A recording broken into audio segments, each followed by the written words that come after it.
By the end, you really know what's going on. Yeah. Like, you got it down pat. Yeah. Yeah, so I mean, I wanted an Imperial Affliction to be an imaginary book because I think there's a perfection to books that don't exist that can't happen for books that do exist. And I really I liked that idea. I liked it thematically, but then I also wanted, I also just didn't feel like I could write it, you know. How do you tap into the cadence of like teenagers talking to each other? I mean, you seem to have gotten that down really well. Yeah, I don't. I mean, I don't know anything about how they talk to each other. All of my friends are in their late 30s, and we have kids, and all we ever talk about is like what preschool our kids are going to go to. But I read a lot of. Is that your next book? Yeah, it's going to be like which Indianapolis preschool makes the most sense for my 2-year-old. It's going to be the stakes are going to be so high. I read a lot of comments, YouTube comments, Twitter posts, Tumblr posts that are written by teenagers, obviously, just in the course of my work. But the main thing for me is that the emotional truths are there, and that's all that really matters. I don't think kids care if you captured slang properly. I think generally, actually, when you try to capture slang properly, it's an epic failure. So yeah, I just try to write with emotional authenticity and trust that they'll forgive me whatever mistakes I make. I don't think you try, you do. Oh, thanks, buddy. I don't know why I've been calling you buddy lately. Because I always call everybody buddy. Oh, nice, okay. Maybe that's why, because I'm like, hey, buddy. All right, good. In the book, you use one of my favorite artists' paintings, the Cenopipe. Yeah. What made you want to use that involving with Shailene's character? What a hip question. That is a cool question. So, that's a great question. I mean, it's got kind of a boring answer, but I'll give it to you anyway.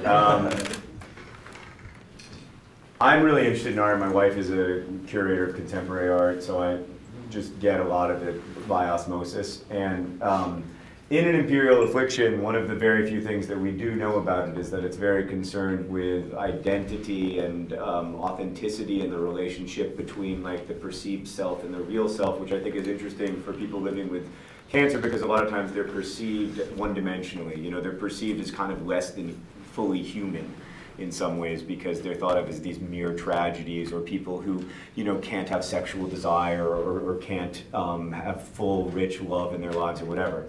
And that distance between like the thing as it actually is and the thing as it is portrayed is captured brilliantly in that artwork because it's a picture of a pipe that says this is not a pipe and it isn't a pipe. But of course, when you look at the picture of the pipe, you think that is a pipe because you're thinking that the representation of a thing is the thing. And a lot of times I think when we think about people living with serious illness, we think that the popular representations of them, which I think are often very one-dimensional, often very dehumanizing, are the thing. You confuse those representations of people living with disabilities with the reality that people living with disabilities experience. And so that was what I was trying to hint at. Sorry, that was so. You are so smart. Really good. I mean, that's so. Well, I spent 10 years writing the book, so you get bored sometimes. You stuff. That's just amazing. While we're on the book, you do have a really good balance in worldviews. All the characters kind of have a different approach, but none of them takes over. And Nat and Shay can weigh in on finding the balance, but how do you do it? Yeah, I mean, I wanted each of them to have their own worldviews and to still love each other. A lot of times, like, we think these days life is such an echo chamber that we think you can't love somebody if you disagree with them about one thing. You got to agree about everything to love each other. It's ridiculous. That's not right. Huh? What? Yeah. Yeah. Shay can love me despite me drinking Diet Dr. Pepper. And you can love me despite drinking 10 cups of coffee. So yeah, I mean, I wanted, you know, Hazel and Gus to really disagree about what the point of life is. And I love one of my favorite scenes in the movie is that scene where you and Gus are at Funky Bones. And he's sad, and you just get mad at him. Yeah. He's like, don't get mad, and you're like, I am mad. I love the way you say I am mad. That's one of my favorite moments in the movie because it's so frustrating. That, like, he won't see it from your perspective, but that doesn't mean you don't love him. Yeah. And that, yeah, so that was just really important to me. I think that scene is a really important message. I mean, not that a movie should be a message, you know, but I do think that that's a good message, that you don't live your life to be remembered, you live your life, you know? Yeah. And I think that her response is really beautiful in that scene. Thanks, guys. Ansel, it's interesting to hear Ansel talk about that too. He's not here, but I'll speak for him. Because he always talks about like how like in this process he's learned that he doesn't like last night when he was asked how he wants to be remembered, and he was like Friends, family. Friends and family, and that's cool to see. I don't know. It's changed for me too. Well, I think it's not even necessarily to be remembered, but I think one of the things I love so much about that message is I remember when I was in high school, I'll never forget when I was in high school, I was like, oh my God, I'm gonna change the world. I'm gonna stop deforestation. I'm gonna do this. I'm gonna like get everyone on the planet to recycle. And I was just, because you exist with a small community of people. You know, the world as you know it is related to, the high school I went to had 3,000 people. So there's 3,000 people that I was like, this is gonna be easy to change. And then you get out of high school and you're like, wow, there's a whole world and there's millions of people who think just like me, and yet, like, you know, there's a whole world out there and there's so many different things that no matter what you dedicate your life to, there's still A, B, C, D, E, F. And I think that is a complex that is natural in like the coming of age process, or thinking that you're the first one to ever think of an idea or the first one to ever play a song a certain way. Right. And I think that like learning at a younger age that it's not about like playing that song. It's not about like it's playing the song because it feels good for you. It's not playing the song in pursuit of impressing others. That's what I think is so powerful. Yeah, that's why I feel so good about being part of this movie, especially because it's such a small story that it's just about a couple people and it's so specific, and yet last night we hear all these people chanting these characters' names, and it's on such a big stage, and I think that's it's really amazing because it's you know, we are involved in something that's going to reach a lot of people and has the ability to, you know, John really has changed people's lives, and that was something that I even came to it even hit me harder last night than it ever has, when this girl came on stage and she was crying. She had cancer and she was crying about how much the book meant to her, and you know, we were all kind of giving her a hug or something that was on stage, and then everybody in the whole audience started shouting her name. I was like, this is beautiful. Like, this is just, we are involved in something so much bigger than our careers and so much bigger than this movie and so much bigger than us. Yeah. It was a community. You know what you've like recreated, I think, that I didn't have when I was a teenager, is a sense of community and of acceptance and of awareness. Like, there's so much discussion on bullying, and what you're doing is the answer to all of those things that people complain about at that young age, because you're creating acceptance and allowance for weirdness and for uniqueness and for being different. And you're creating a community that supports each other in our own quests, and that is so beautiful, John Gray. Thank you, Shay. I got a question for We're just you going to two. talk to each other. Hey, John, you want to go get some food? Yeah. Johnny Depp once wrote that for great acting performances, you have to put a part of yourself into that performance, or it's not acting, it's lying. What part of yourselves did you put into your roles? And sub-question, what did you take from your own interpretations of the characters you played from the book? If I can start that from Girl's father's perspective. Yeah, right? You can. I played the role of Girl's father. It was cut from the movie, but it was a really important. It was central. When I was acting, He's on the when I was his DVD. acting coach, I actually told him that Johnny Depp quote many times. My line was Yeah. Jackie, I'm so sorry, and I just wasn't able to internalize. I wasn't able to connect to it. I wasn't able to connect. I am also a father of a girl, and I was thinking I am also Girl's father. In real life, I'm a girl's father. Girl's father, and yet I couldn't connect to that role, and that's why it got cut from the movie. No, it got cut because they wanted to save it. They wanted to improve DVD sales because they knew people would buy them if you were on the deleted scenes. Yeah. I think that I would take it even a step further and expand his quote to say, I think all of me has to be in a role. I'm never playing a character or I am lying. You know, like I'm fully Shailene, within the rules and restrictions of what Hazel's world creates, and I'm fully Shailene within the rules and restrictions of who Triss is, and yeah, the greatest thing that I ever received from a director was when I was working with Alexander Payne. He got to know us so well as human beings that he came up to me one day and he's like, "You're not being you, be Shay," and that was his note, because I began to act, and I was acting a character versus just existing as a character, as myself through her eyes, and so I think that his quote is completely dead on. I agree. How about you, Nat? Yeah, I mean, also I think that, I mean, Shay makes it sound so easy, but you have to be like a master actress like Shay to be able to do that. I mean, it's like you have to be so good to be able to be as simple and truthful and honest as Shay is. And that's something that John's been saying in every article. It's like something that I learned a lot from working with you, is that we're just all so in love. We We are. are. We're super fond of each It's our other. last. This is like our last press conference, and our last day. But I mean, it really is that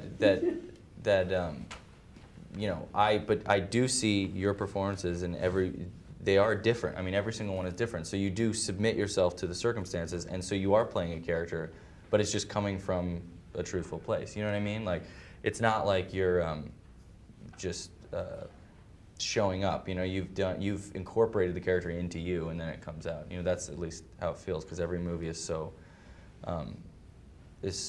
every role you play is so specific.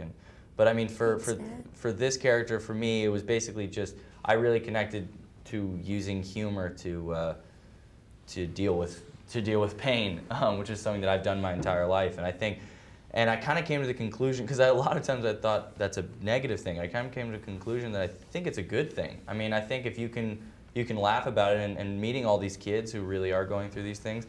Like, I met this blind guy named Ethan who helped me out a lot, and he was super angry and super funny, you know, and so I thought that's my way into the character, is that. John, what about Girl's Father? Tell us. Like I said, I never got all the way there. Yeah. But I mean, you know, You faked it till you made it, though. Yeah. That idea of submitting completely to the circumstance was something that I was not able to do, because I was like, boy, there sure are a lot of cameras in this airport. And they're not just on the ceiling. Shailene, in preparing for this role, you chopped off your hair in what looked very traumatic in the video. Did you end up? No, it does look so traumatic. It does, I was dude. laughing when they did it, but it looks like I'm seriously crying. Like sobbing. Yeah. Did you end up donating your hair to like Locks of Love? And beyond that, what else did everybody do to prepare for their roles, and even in writing Especially the book? Girl's Father. Yeah. Girl's Father. Yeah, Yes. Girl's Father. I did donate it. I donated it not to Locks of Love, to Children with Hair Loss is the name of the charity. Yeah, and we got thousands of other girls to do people, it. yeah. There was a Hair for Hazel campaign. Thousands of people donated. It was Yeah, amazing. it was pretty cool. My mom did it. Yeah, that was so nice. She's the one in the background of the video. They didn't say that was my mom. I was like, they should have said that was my mom. Anyways, for me, preparing for the role was really because the script was so truthful and so beautiful. I felt like there wasn't really a lot, and the book, because it's told from Hazel's point of view, kind of did my homework for me as far as who she was and what her the way that she looked at the world looked like, the way she looked at the world and how that seemed. But physically, I met with some people who had similar things as Hazel as far as breathing through oxygen tubes and whatnot. And it was mostly to digest for myself how far we were going to take it in the movie. Because if I were to have authentically breathed the way that Hazel would have breathed, according to the book's idea, the movie would be very long, just because she wouldn't be able to talk fast and would have to take breaks constantly between everything. And sometimes when I see the movie, there's a few scenes where I get riled up and angry, and in real life, if she wouldn't be able to do that to the extent that we could go in the movie, because she would have to take many breaks to catch her breath. But visually, there's sort of always a compromise, when you do make something into a cinematic experience. So that was something that I was really particular about, picking certain scenes to show that, so that it still came across, but not necessarily every scene, so that there was still something special, and like the Anne Frank house when she's going up the stairs, that really gets to people because you haven't seen her in that way before, which I thought was really important. And then you talked about working with Ethan, Yeah, I guess I sort of answered. I mean, I on set I wore blinding contacts for when I was supposed to be totally blind, and when I was supposed to just have one eye, I would wear one blinding contact, which just took my balance off. It was actually easy. Like I thought it was going to be harder to act with the blinding contacts, but I actually thought it was cool because, like, I did the eulogy scene with the blinding contacts in and stuff, and it actually made me really. Really free. Like I wasn't self-conscious at all because I couldn't see the camera or the crew or anything. So there wasn't that whole added element of like, you know, shaking out the rest of the world. It was like I really couldn't see with blinding contacts all the time. Yeah, that's gonna be my new thing. Play every character blind. Yeah. No, you can play them not blind, And just or put them in so you don't see the cameras. Yeah. Don't think about They look pretty weird. They look like you're blind. but no, but I think we all cared about the characters and wanted to do justice to them, not only to their illnesses but also just to the characters, just without their illnesses, just to the characters. Like there was an interview a couple days ago where somebody said to John, you know, how do you like writing characters with these kind of flaws? And he said, I don't find the illness flaws. You know, and I said, yeah, I think the characters already have flaws. You know, just regular teenage flaws. Yeah, they have the flaws that people have, but like the idea that like illness or disability is a flaw is a really common trope in pop culture stories about serious disability. Because if you treat that as the flaw, then the movie's going to be like, oh, the wise sick kids who, you know, sit in their bed and spout wisdom to the healthy kids and help them live the rest of their lives. Learn important lessons about how to be. Yeah. Right. Whereas in this movie, no healthy kids. It's actually even it's funnier and it's even more painful that they're so real. You know, that they are angry and funny and dark and. But that's why it was so happy. important to me that there aren't any healthy kids in the movie. Mm-hmm. You know, that's not about them. There's even fewer in the movie than there are in the book, actually. It's less about healthy kids. Yeah. You wrote this book and you made it. Speaking as a teenager, you wrote a book and the big trend right now is two teenagers who fall in love. And you wrote. That's been around for a while. Yeah.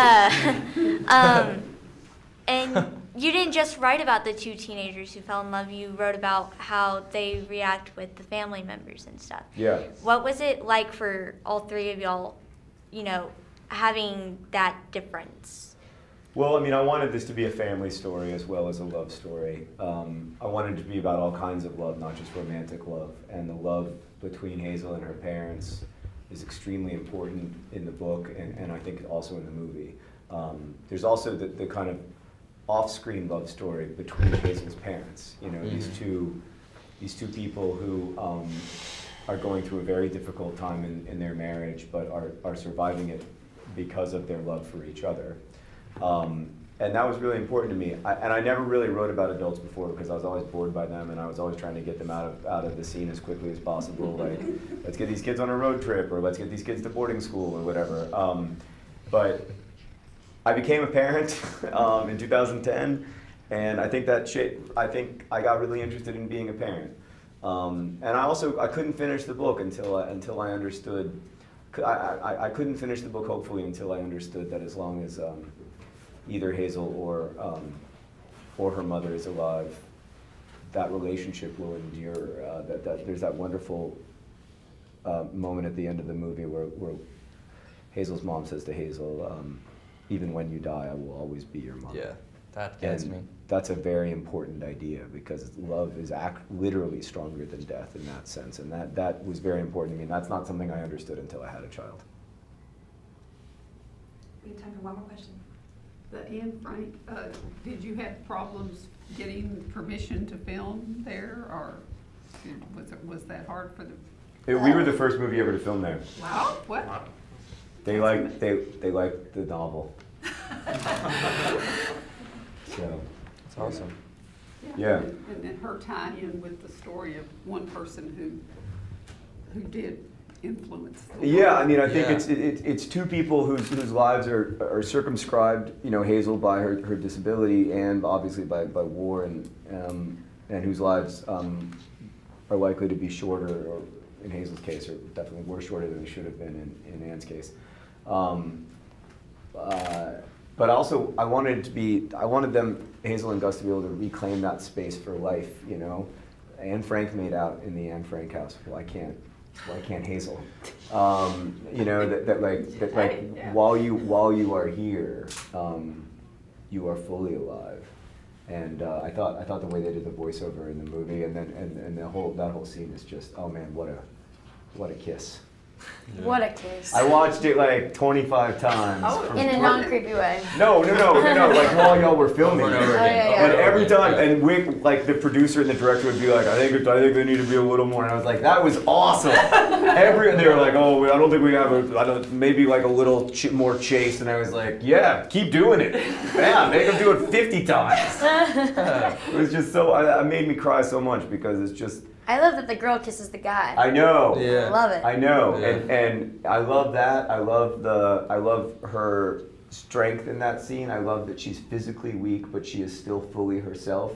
I love that even when her physical limitations are really, really pulling at her, she is still, like, you still make her fully human, wanting all the same things that any other human wants. And it's so, I was so proud of that scene. Like, I honestly like that scene better in the movie than in the book. And I love that scene in the book. Oh, well, let's just keep complimenting each other.